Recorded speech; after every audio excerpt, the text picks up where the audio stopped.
Welcome to the Cheating Wife Stories channel. Scott McConnell stabbed the intercom button on his desk phone. Marianne, get me the latest numbers on Medicorp's settlement offers. Until Walter, I'm not attending the partners' lunch today. Mr. McConnell, Mr. Fry specifically requested. I don't care what Walter requested. I've got 300 families waiting for justice, and Medicorp's lawyers are trying to bury us in paperwork. The lunch can wait. Scott turned to the stack of medical records on his desk, each one representing a life destroyed by Medicorp's negligence. The view of Boston Harbor through his corner office windows at Morrison and Fitzgerald held no interest for him today. He'd earned that view through 17 years of ruthless dedication, taking on cases other lawyers feared to touch, and he wasn't about to let it distract him from his biggest fight yet. His phone buzzed again.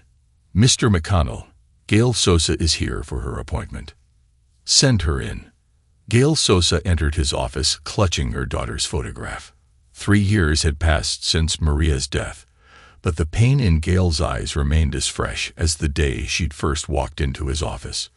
Mrs. Sosa, please sit down. Scott gestured to the chair across from his desk. I have updates on the class action suit. They offered another settlement, didn't they? Gail's voice carried a sharp edge. How much this time? $20 million for the entire class. Scott's jaw tightened, plus a confidentiality agreement and no admission of wrongdoing. That's less than last time. Gail's fingers tightened around the photograph frame. They think we're getting desperate. They're wrong. Scott pulled out a thick folder. We've uncovered evidence of systemic negligence dating back 2 decades. Quality control reports were falsified. Safety protocols ignored. And that's just the beginning. How many others? Gail asked. How many families like mine? 300 confirmed cases. Potentially thousands more we haven't documented yet. Scott leaned forward. Mrs. Sosa, I need you to understand something. Medicorp's lawyers will keep pushing settlements. The numbers will get bigger. But if we hold out, if we get this in front of a jury. I didn't come to you for money, Mr. McConnell. Gail set her daughter's photograph on his desk. Maria was 17. She wanted to be a doctor. The medication that killed her was supposed to help her heart condition. Instead, it poisoned her. Her voice cracked. I want them to admit what they did. I want everyone to know. Scott nodded, his expression hardening. Then we keep fighting. I've got a team working through decades of internal documents. Falsify tests, covered up deaths, executives who chose profits over safety. We're going to expose all of it. A knock at the door interrupted them. Scott's wife, Heather, entered wearing her mask, general surgical scrubs. Sorry to interrupt. I tried calling. She stopped short at seeing Gail. Dr. McGinnis. Gail stood. I didn't realize. Mrs. Sosa, please stay seated. Scott gestured for his wife to wait. We're almost finished here. Heather's smile didn't quite reach her eyes. Of course, I'll wait outside. After Heather left, Scott turned back to Gail. We have a hearing next week before Judge Chandler. He's known for being tough on corporate defendants. If we can show him the pattern of negligence, they'll try to stop you. Gail interrupted. Medicorp, they have too much to lose. Scott's expression darkened. Let them try. I'd spent 3 years building this case. Attempts they've made to bury evidence. Witnesses they've tried to silence. It's all documented. They can't hide anymore. After Gail left, Heather returned. That was one of the Medicorp victims' families. Maria Sosa's mother, the contaminated heart medication case. Scott began organizing documents into his briefcase. What brings you here in the middle of the day? Nathan's science fair is tonight. You promised you'd be there. Heather perched on the edge of his desk. He's presenting his project on DNA analysis. First place could mean a summer internship at the university. Scott paused. I've got depositions until 6. Then I need to prep for next week's hearing. He's 14, Scott. He needs his father there. What he needs is to understand that some things are worth sacrificing for. Scott snapped his briefcase shut, This case could save thousands of lives, set precedents that forced pharmaceutical companies to put safety before profits. In the next case, and the one after that, Heather stood. There's always another crusade, Scott. Always another battle that can't wait. Meanwhile, your son is growing up without you. That's not fair. I make time. When? Between depositions, during court recesses, Heather's voice carried an edge he'd been hearing more often lately. Nathan's not asking for much. Just one evening. Scott's phone buzzed again. Mr. McConnell, your deposition team is ready in conference room 3. I have to go. Scott gathered his files. Tell Nathan.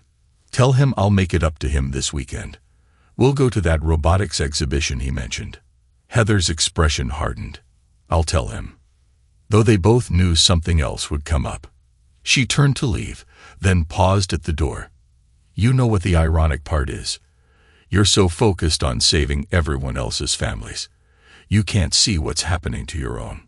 The door closed behind her with a finality that should have worried Scott more than it did. But his mind was already on the depositions ahead, on the evidence he needed to present to Judge Chandler, on the justice he'd promised Gail Sosa and hundreds of other families. He didn't notice Heather lingering outside his office, or the way she pulled out her phone and typed a quick message. We need to talk. Tonight. Same place. The response came almost immediately. I'll be there. W.E. Judge Albert Chandler's chambers at the federal courthouse felt more like a library than an office. Legal volumes lined the walls, their spines cracked and worn from decades of use. The judge himself sat behind his massive oak desk, reading glasses perched on his nose as he reviewed the documents before him. This pattern of negligence spans 20 years. Scott stood before the desk, shoulders squared. Medicorp didn't just fail to maintain proper quality control. They actively concealed evidence of contamination. People died while they covered up the truth. Strong allegations, Mr. McConnell. Chandler peered over his glasses. I assume you have evidence to support them. 3 years' worth. Scott placed another folder on the desk, including internal memos showing executives knew about the contamination risks. They calculated it would be cheaper to pay occasional settlements than fix their manufacturing processes. Your Honor. Medicorp's lead counsel, James Barrett, interjected from his chair.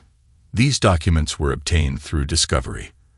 They're covered by confidentiality agreements, which don't apply when the documents show evidence of criminal conduct. Scott's voice carried the cold precision of a blade. Page 37. Your Honor. A memo from Francis Arroyo himself, ordering quality control reports to be falsified. Chandler picked up the document, his expression grave. Mr. Barrett, your client's conduct appears to go beyond mere negligence. These documents suggest a deliberate pattern of deception. We dispute the authenticity of those documents. Barrett started to rise. And we have serious concerns about how Mr. McConnell's team obtained them. Through proper discovery channels, every step documented. Scott's interruption carried a note of contempt. Unlike your client's habit of accidentally shredding evidence. Gentlemen. Chandler's tone ended the exchange. Mr. McConnell, I'll review these materials carefully. Mr. Barrett, I suggest you advise your client that attempting to seal or destroy evidence will not be viewed favorably by this court. He removed his glasses. We'll reconvene tomorrow morning for my ruling on class certification. Outside the judge's chambers, Barrett caught up to Scott. You're making a mistake, McConnell. Medicorp prepared to increase the settlement offer substantially. Save it. Scott didn't break stride. Your client had chances to make this right. Instead, they chose to hide evidence and blame the victims. Now they'll face the consequences. You're not thinking this through. Barrett grabbed Scott's arm, forcing him to stop. This goes deeper than you know. People in positions of power. Scott jerked his arm free. Was that a threat, James? Because if so, you should choose your next words very carefully. Barrett stepped back, adjusting his tie. Just friendly advice. Some fights aren't worth the cost. Scott leaned in close, his voice dropping to a whisper. "Tell Francis Arroyo that if he wants to threaten me, he should do it himself. And tell him that when I'm done, he won't just lose his company. He'll lose his freedom." As Scott walked away, he didn't notice Tasha O'Donnell, Judge Chandler's clerk, watching the exchange from around the corner. She waited until Scott was gone before pulling out her phone and dialing quickly. "Judge, it's Tasha. We need to talk. It's about those suspicious rulings you asked me to review. I found something. Something big." She glanced around the empty hallway. "Not over the phone. Can you meet tonight?" In his office at Morrison and Fitzgerald, Walter Fry ended another call, his expression dark. He pressed the intercom. "Get me Francis Arroyo at Medicorp. Secure line." The connection took less than a minute. "Walter, tell me you have good news. Chandler's going to rule against us." Walter's fingers drummed on his desk. McConnell found the quality control memos. "Impossible. Those were destroyed years ago." "Apparently not all of them." Walter's jaw tightened. "He has enough to prove systematic negligence. Once this gets to a jury, it can't get to a jury." Arroyo's voice carried an edge of panic. "Do you understand what happens if this goes public? The stock will crash. Regulators will swarm in. Everything we've built." "Calm down, Francis." Walter's tone remained measured. "There are ways to handle this, but they'll be expensive and permanent." A long pause followed. "Whatever it costs. Just make it go away. I'll set things in motion." "But Francis, remember who saved your company. The existing arrangements between Medicorp and the firm will need to be renegotiated." After ending the call, Walter buzzed his assistant. "Get me Eugene Glover from tax, and find out where Scott McConnell's wife takes her lunch breaks." The news of Judge Chandler's murder exploded through Boston's legal community like a bomb. Found beaten to death with his own gavel, the respected federal judge had been investigating a pattern of suspicious rulings that suddenly seemed far more sinister. Detective Sarah Chun stood in the judge's chambers, now a crime scene. Blood spattered the law books. The heavy bronze gavel lay nearby, its surface smeared red. "Time of death?" Chun asked the medical examiner. "Between 9 and 11 last night," Dr. Rogers pointed to the judge's head. "Multiple blunt force traumas. The killer was right-handed, based on the angle of the wounds. And strong." Chun nodded toward a broken cufflink near the desk. "Monogrammed, SM in silver. Found traces of blood in the parking garage." Her partner added, "Leveled B2. Space 127. Registered to Scott McConnell." Chun finished. "Morrison and Fitzgerald star litigator. He argued a major case before Chandler yesterday. Security footage shows him entering the building at 9:47 p.m. Her partner checked his notes. No footage of him leaving, because the cameras on the east exit were conveniently malfunctioning." Chun's expression hardened. "Get me everything on McConnell. Cases, finances, personal life, and find out what case he argued yesterday." The investigation moved with frightening speed. Each piece of evidence seemed perfectly placed, a trail of breadcrumbs leading to Scott McConnell's door. In the grand jury room, Mary Ann Friedman dabbed at her eyes with a tissue. He became obsessed with the Medicorp case. I'd never seen him like that before. The anger, the paranoia. "Did Mr. McConnell ever threaten Judge Chandler?" the prosecutor asked. "Not directly," but Mary Ann hesitated. "The day before, after the hearing, I overheard him on the phone. He said, one way or another, this ends tomorrow." He sounded dangerous. The testimony of Eugene Glover, Morrison, and Fitzgerald's tax attorney proved even more damaging. "I discovered irregularities in Mr. McConnell's finances, offshore accounts, untraceable transfers. When I confronted him, he said some things were worth any cost. But it was Heather's testimony that sealed Scott's fate. She sat in the witness box, her composure perfect, her words measured. Scott changed after taking the Medicorp case. He became consumed by it. Aggressive. Paranoid. He stopped coming home, stopped attending Nathan's events. She paused, her voice breaking slightly. The night Judge Chandler died, Scott came home late. His clothes, there was blood. He said it was nothing, that he'd had a nosebleed, but his hands were shaking. The jury never saw the text message he sent during a recess. "It's done. He'll never suspect." Or the reply from Walter. "You were perfect. Everything's proceeding as planned." The trial itself felt like a formality. Scott's defense team seemed oddly unprepared, missing obvious opportunities to challenge evidence or cross-examine witnesses. The prosecutor painted a picture of a man driven to violence by obsession, who murdered a judge to prevent an unfavorable ruling. The jury took 6 hours to find him guilty. As the verdict was read, Scott's eyes locked onto Heather's.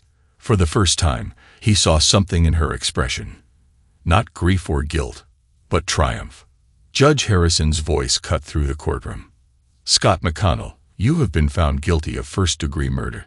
The nature of this crime, the murder of a federal judge in the course of his duties, demands the most severe punishment. I hereby sentence you to life imprisonment without the possibility of parole."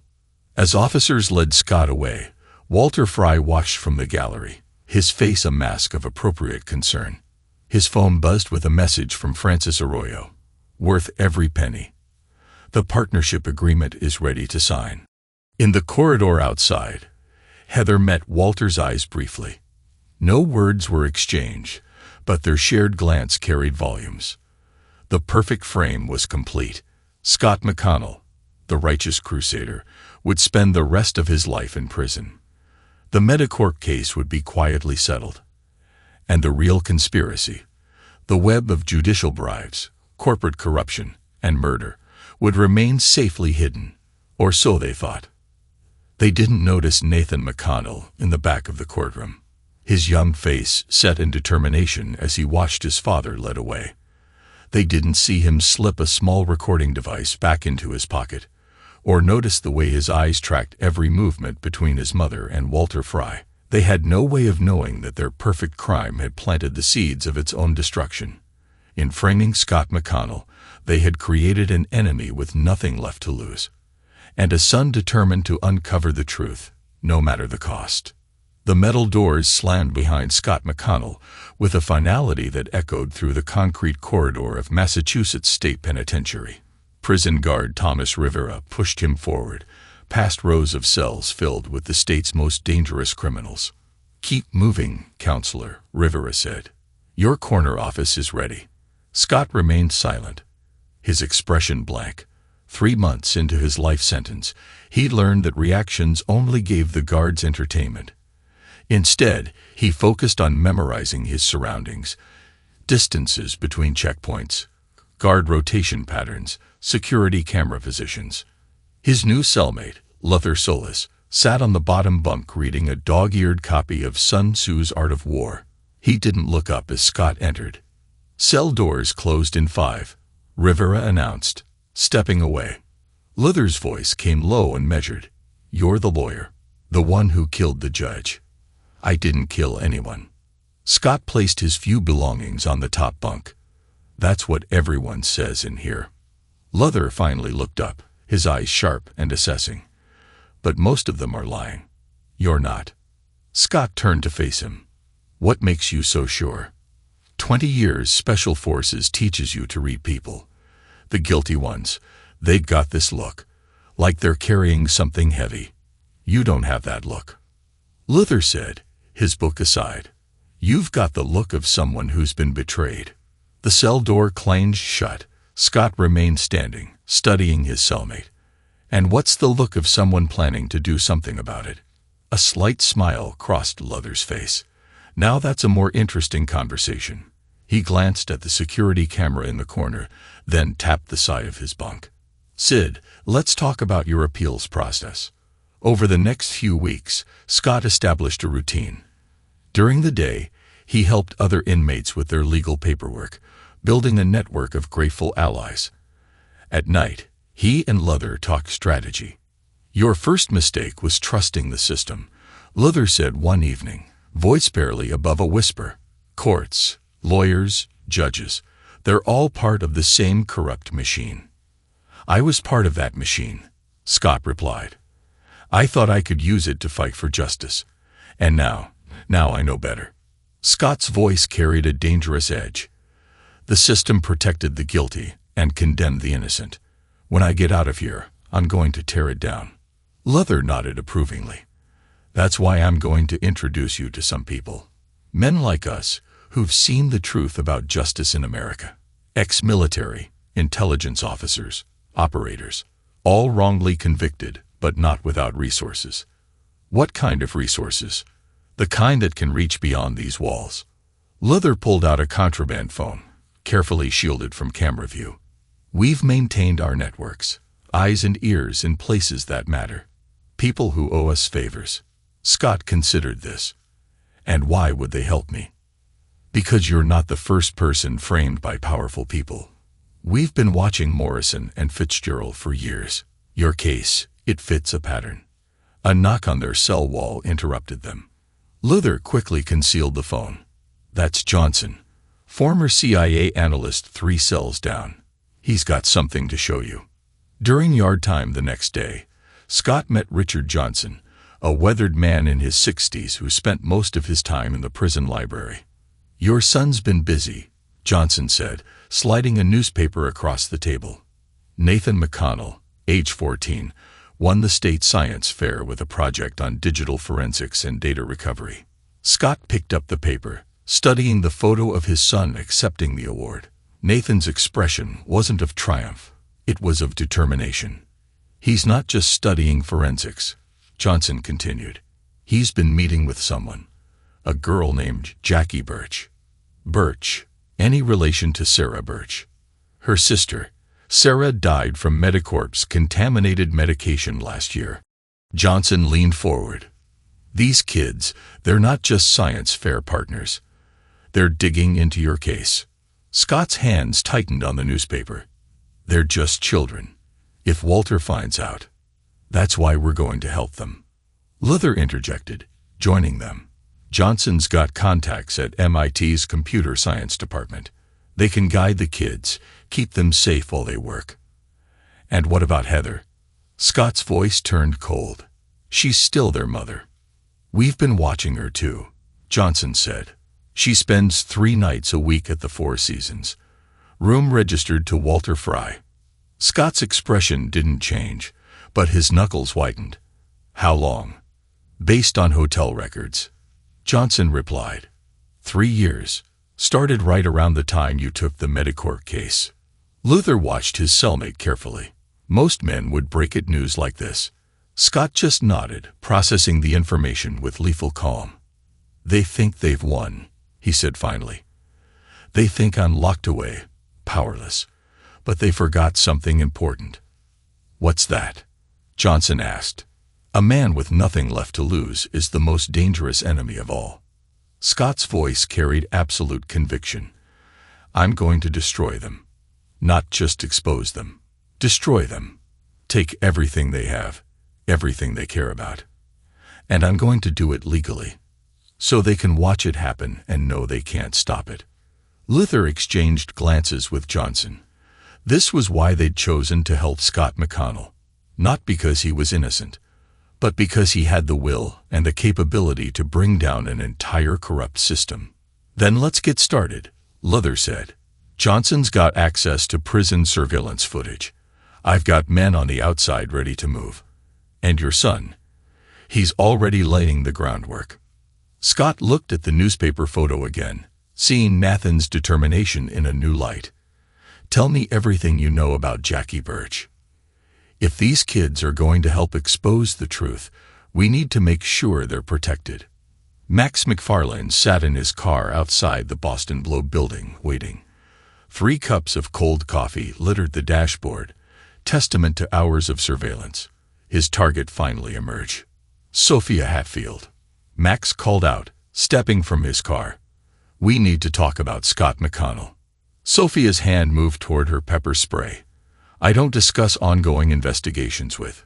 I was his private investigator for 12 years. Max held up his hands.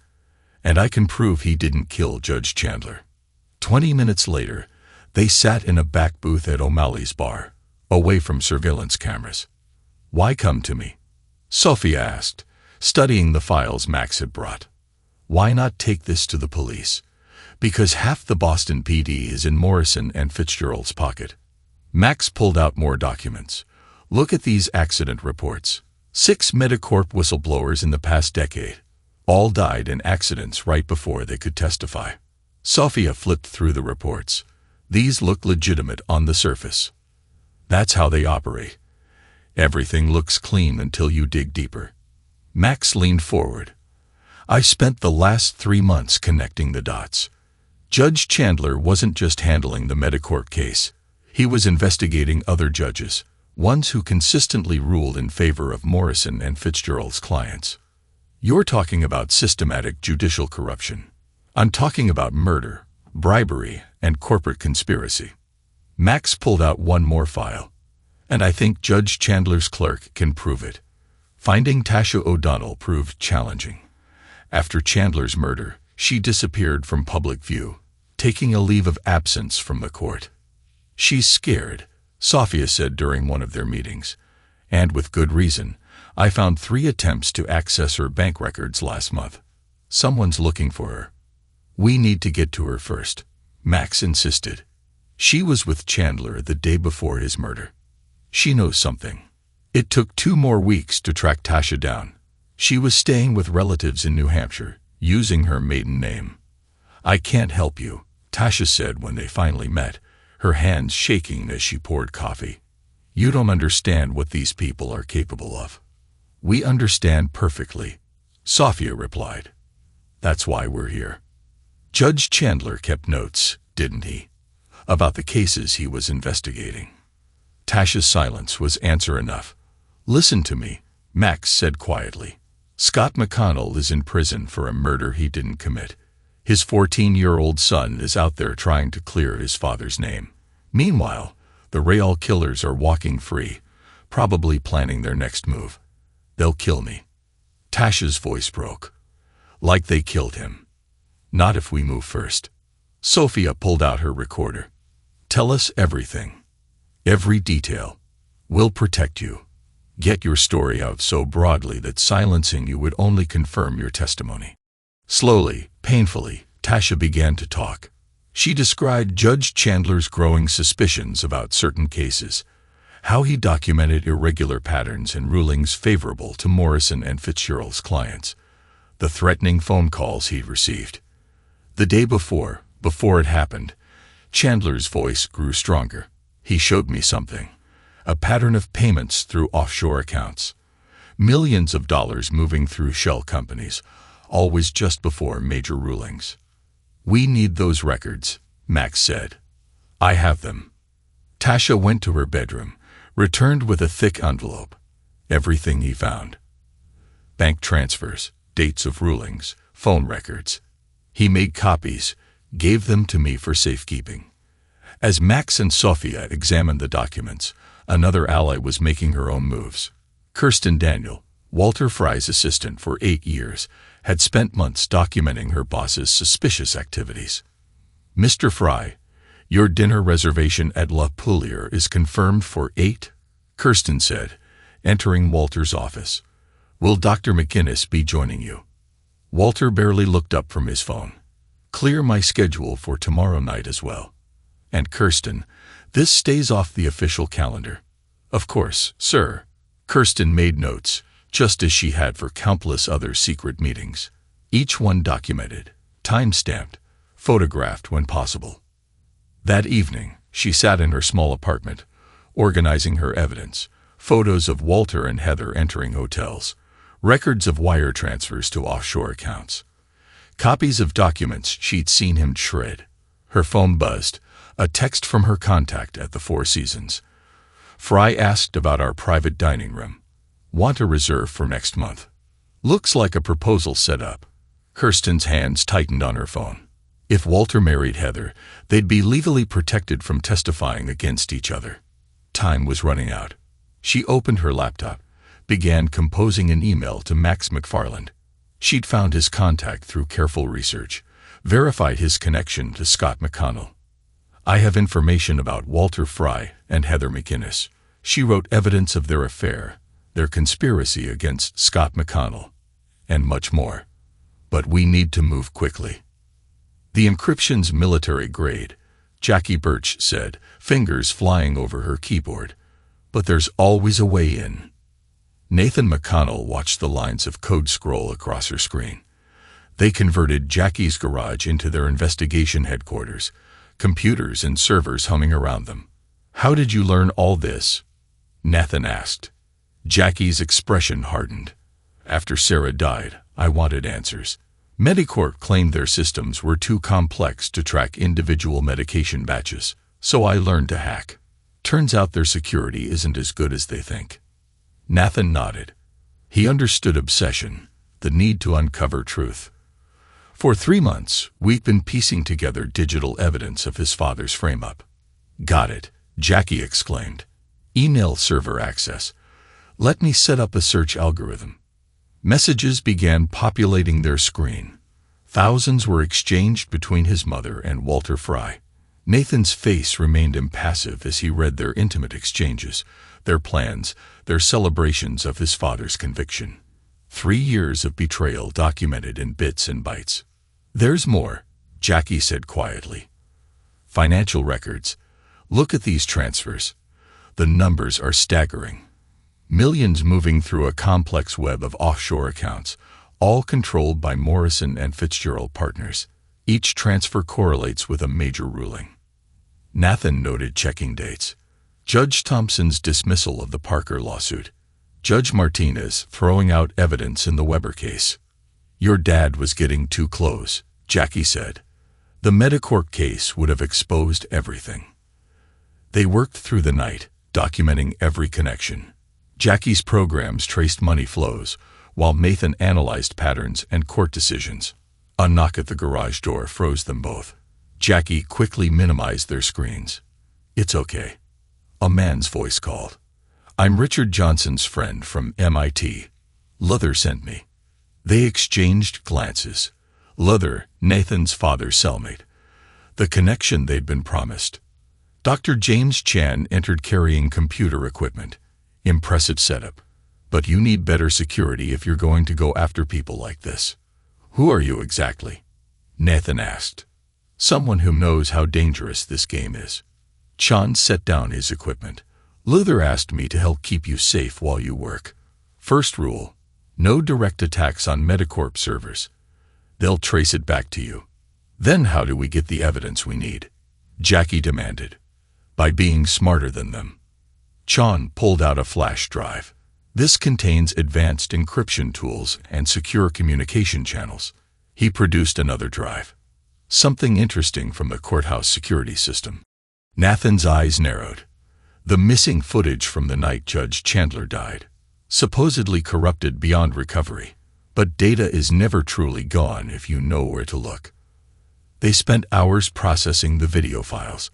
When the image finally resolved, they watched Walter Fry enter Judge Chandler's chambers at 10:13 p.m., carrying a wrapped package, the murder weapon. Jackie whispered, he brought it as a gift. We need to get this to someone who can help, Nathan said. Someone who can't be bought. Not yet, Chin warned. The conspiracy's reach is wider than you know. 2 witnesses have already died in accidents. We need more. Enough evidence that they can't bury it. Nathan stared at his mother's emails, her plans with Walter, her betrayal of his father. His expression matched Scott's in its intensity. Then we'll get more, he said. Email. Transfer. Corrupt ruling. We'll build a case so strong they won't know what hit them until it's too late. Jackie squeezed his hand. We're going to free your dad, Nathan, and make them pay for what they did to Sarah. Detective Sarah Chun watched them work. These teenage crusaders with adult determination. They were their parents' children. Jackie with her sister's sense of justice. Nathan with his father's relentless drive. The corrupt system that had condemned Scott McConnell never saw them coming. While the conspirators celebrated their perfect crime, 2 teenagers were slowly, systematically gathering the digital weapons that would tear their world apart. But first, they had to survive long enough to use them. The appeals court chamber buzzed with anticipation. Manicourt's legal team sat confidently, their evidence neatly organized. Walter Fry and Heather McInnes occupied front row seats, their expressions showing only mild concern. "All rise," the bailiff announced. The Honorable Judge Martinez presiding.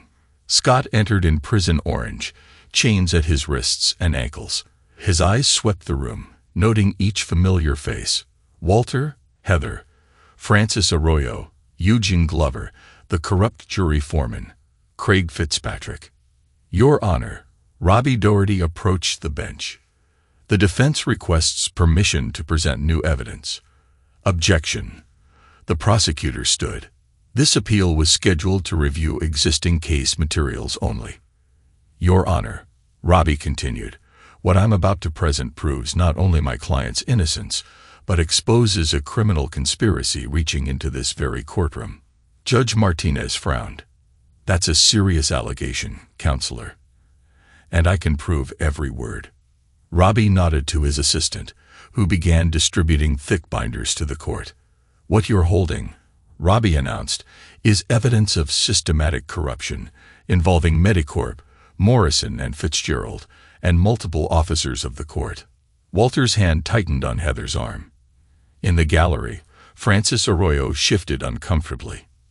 First, Robbie activated a presentation screen. Financial records showing millions in payments from Medicorp to offshore accounts controlled by Morrison and Fitzgerald partners.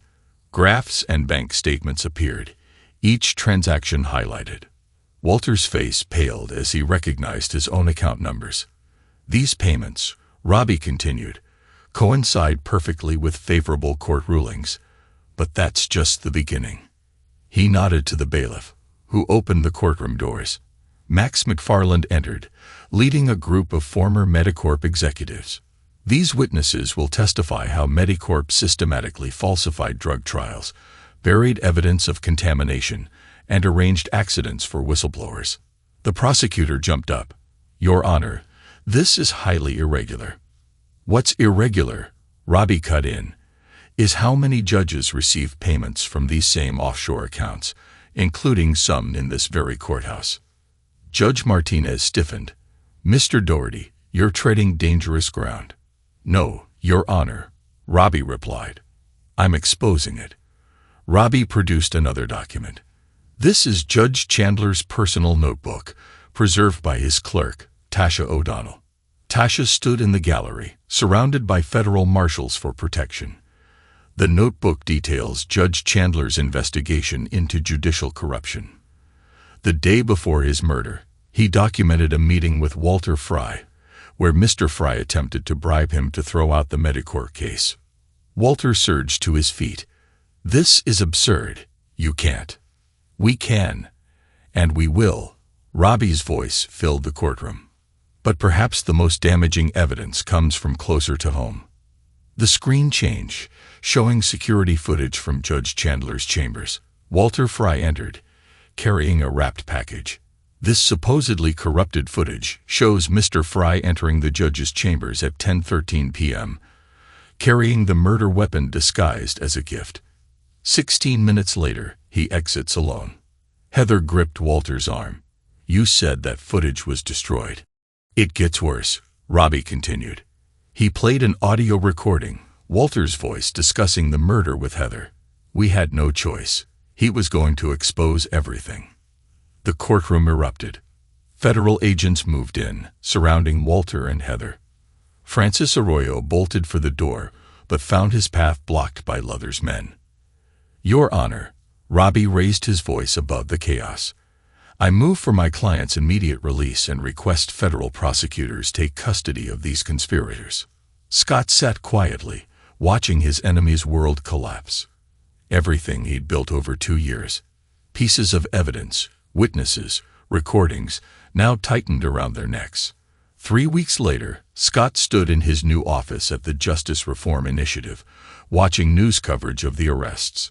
Francis Arroyo, CEO of pharmaceutical giant Medicorp, was apprehended today attempting to flee the country, the reporter announced. This follows the arrest of multiple Morrison and Fitzgerald partners and several federal judges implicated in a massive corruption scandal. His phone buzzed with a message from Nathan. Mom and Walter's party video is playing again. Scott switched channels. There was Heather raising a champagne glass to perfect crimes and perfect timing. Walter beside her, promising a spectacular proposal.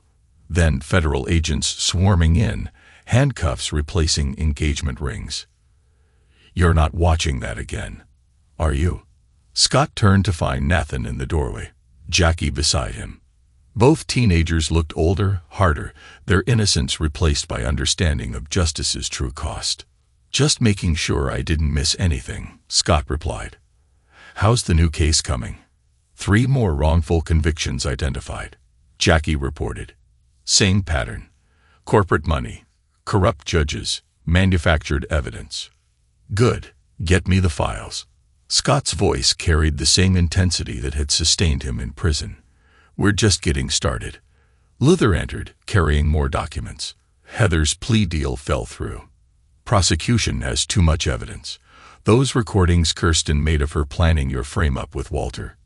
Devastating. What about Walter? Scott asked, trying to bargain, offering to expose other corrupt judges. Luther's smile showed no warmth. Too late for deals. Max's whistleblowers keep coming forward. The whole system is collapsing. Scott nodded, satisfaction in his eyes. And Francis Arroyo. Suicide watch and federal custody. Eugene Glover turned state's evidence. Gave up everything. Even Craig Fitzpatrick confessed to jury tampering. Nathan watched his father, seeing not the broken man they tried to create, but a force of nature who turned prison into a weapon, patience into power. The Justice Reform Initiative is getting calls from all over the country, Nathan said. Other victims of corporate corruption wanting help. Then we help them. Scott's voice carried absolute conviction. What they did to us. The bribes, the murders, the corruption. It's happening everywhere. We're going to find cases, expose conspiracies, free innocent people they've condemned. Jackie squeezed Nathan's hand. Like you helped find justice for Sarah and Maria Sosa. Nathan added, and all the others Medicorp killed. Scott looked at his son, seeing his own determination mirrored there. They tried to destroy me by taking everything. My freedom, my family, my future. Instead, they'd created something more dangerous. A man with nothing left to lose and the patience to destroy them completely. Mr. McConnell, his assistant called. Sophia Hatfield is here with another whistleblower. Scott straightened his tie. Send them in. Nathan, Jackie, stay. Watch how this works. There are more conspiracies to uncover, more corrupt judges to expose, and more families to help, Nathan added. Yes, Scott's smile carried no warmth, only purpose. They thought prison would break me. Instead, it taught me that true justice isn't found in courtrooms. It's found in patience, in preparation, in the perfect moment when your enemies realize they never really won at all. The whistleblower entered, carrying documents exposing another corporate conspiracy. Scott McConnell, the man they tried to bury, sat at his desk, ready to tear down another corrupt empire. His enemies had celebrated too early, not realizing that their perfect crime had one fatal flaw. They had underestimated both a father's determination and a son's love. Sometimes, Scott mused, the best revenge isn't just proving your innocence. It's ensuring that justice reaches everyone who thought they were above it. His enemies had valued power and money above all else. Now they had nothing, while Scott had everything that truly mattered. His freedom, his son's love, and the opportunity to help others find justice. 1 year later, Scott McConnell stood at the podium, addressing the crowd gathered for the Justice Reform Initiative's first anniversary. 1 year ago, we promised to fight for those wrongly convicted by corrupt courts and corporate greed, he began. Today, we've helped free 37 innocent people and exposed corruption in 12 state judicial systems. The audience included many familiar faces: Nathan, now 15, Sapasai, Jackie Birch, both teens operating laptops that connected to the initiative's growing database of cases. Max McFarland and Sophia Hatfield occupied front row seats, their investigative partnership having spawned a Pulitzer-nominated series on judicial corruption. But our work is far from finished, Scott continued.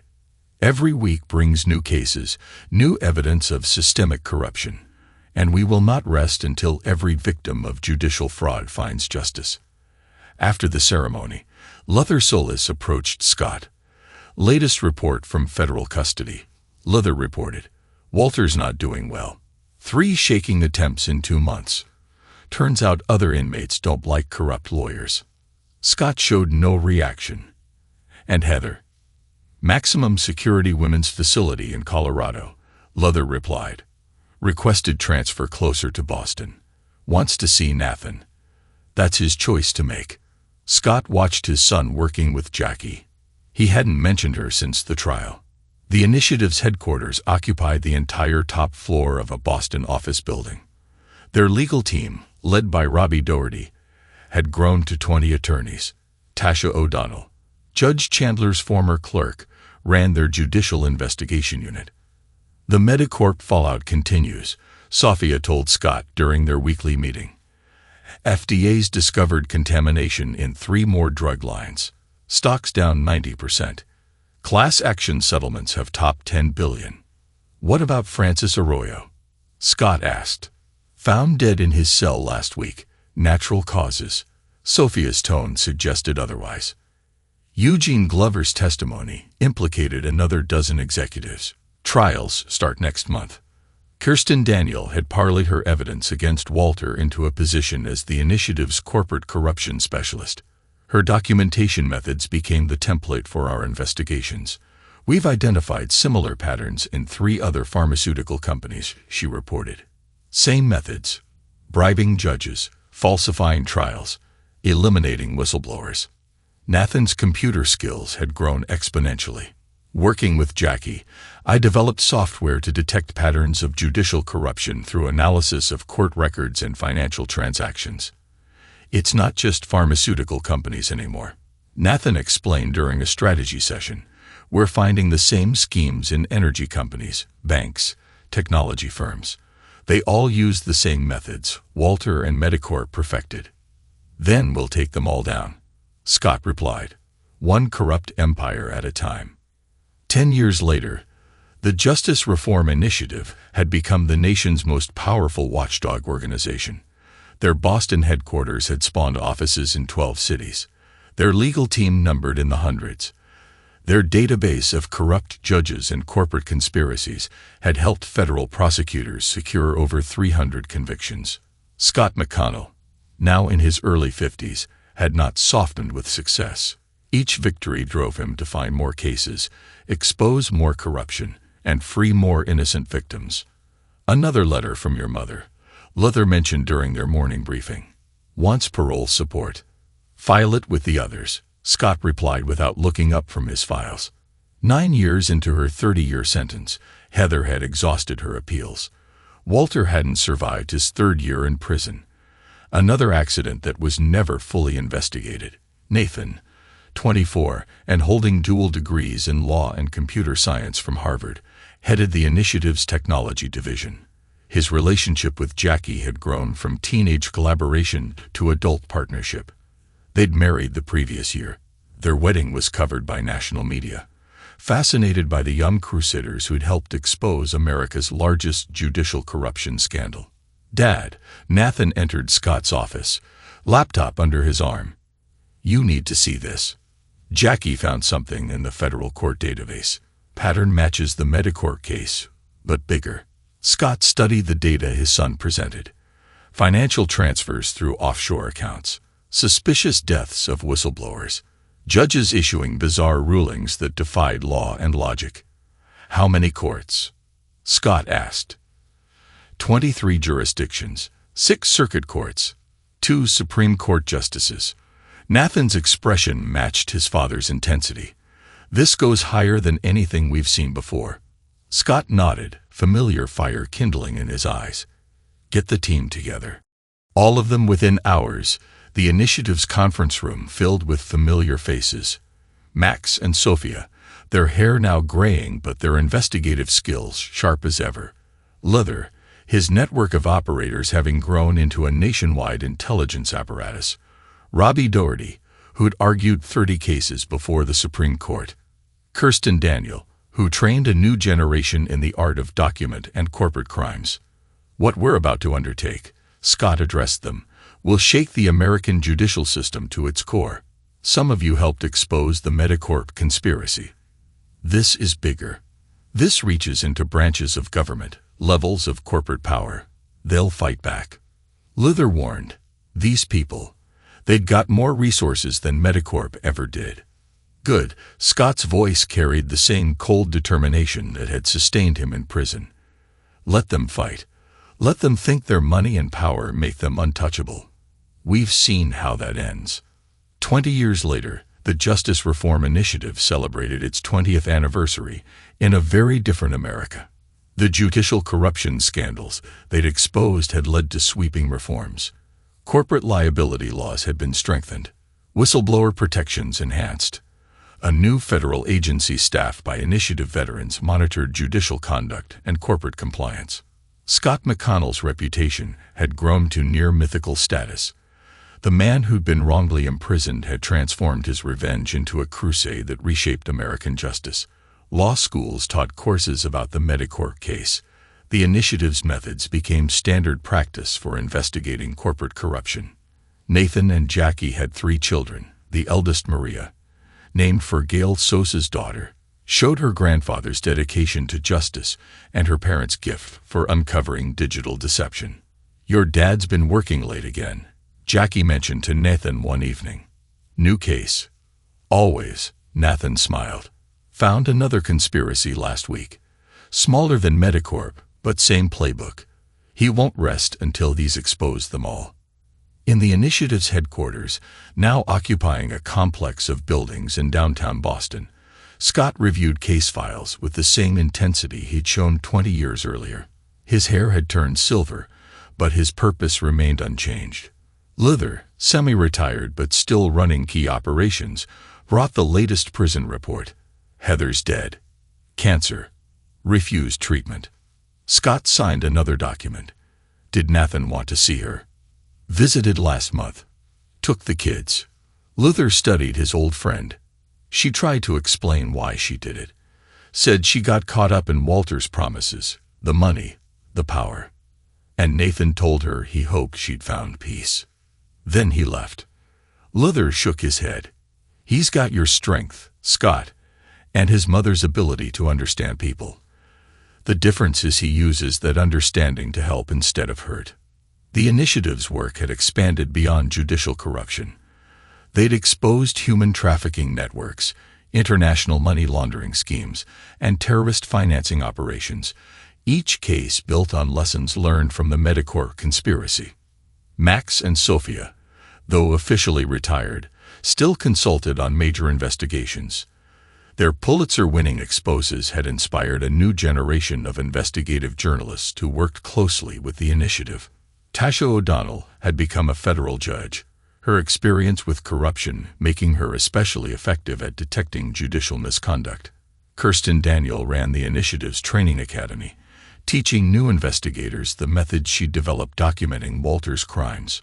Robbie Doherty, now Chief Justice of the Massachusetts Supreme Court, maintained close ties with the initiative. His reforms of judicial oversight had been adopted by courts nationwide. You ever think about retiring? Luther asked Scott one evening. You've accomplished more than anyone thought possible. Scott looked up from the case files on his desk. You know what I learned in prison, Luther? Justice isn't something you achieve. It's something you have to keep fighting for, every day. The moment you think the battle's won, that's when they start rebuilding their corrupt systems. And the personal revenge against Walter, Heather, Medicorp, that's been done for years. That was never just personal. Scott stood, walking to his window, overlooking the city. They thought they could buy justice, control it, use it to destroy innocent lives. What we did, exposing them, destroying them, that was just the beginning. The real mission is making sure no one else can do what they did. In the outer office, Nathan worked late with his daughter, Maria, teaching her the same skills Jackie had once taught him.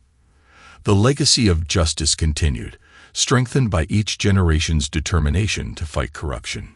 "Grandpa," Maria asked during a break, "why do you and Dad work so hard? Haven't you already won?" Scott smiled at his granddaughter, seeing in her the same fire that had driven him for 20 years. "Justice isn't about winning, Maria. It's about never stopping. Corrupt judge we expose, corporate conspiracy we uncover, innocent person we free. That's not victory. That's just proof that the battle needs to be fought again tomorrow." The Justice Reform Initiative had become more than an organization. It was a movement, a force for accountability in a world where money and power still tried to subvert justice. Scott McConnell's legacy wasn't just the thousands of cases they'd exposed or the lives they'd saved. It was the understanding that true justice requires eternal vigilance, and that no conspiracy, no matter how powerful, can withstand the determined pursuit of truth. In his office late at night, Scott often reflected on the path that had led him here. His enemies had tried to destroy him, never realizing they were creating something far more dangerous. A man who understood that justice wasn't found in courtrooms or legal victories, but in the relentless exposure of truth and the protection of the innocent. They had taken everything from him, thinking it would break him. Instead, it had forged him into a weapon against corruption itself. His revenge hadn't ended with their destruction. It had evolved into a mission that would outlive him, carried forward by his son, his granddaughter, and every person who believed that justice was worth fighting for. Thanks to everyone who took the time to listen to today's stories. If you enjoyed it, please consider liking and subscribing if you haven't already. Feel free to share your thoughts on the events in the comments below. Take care,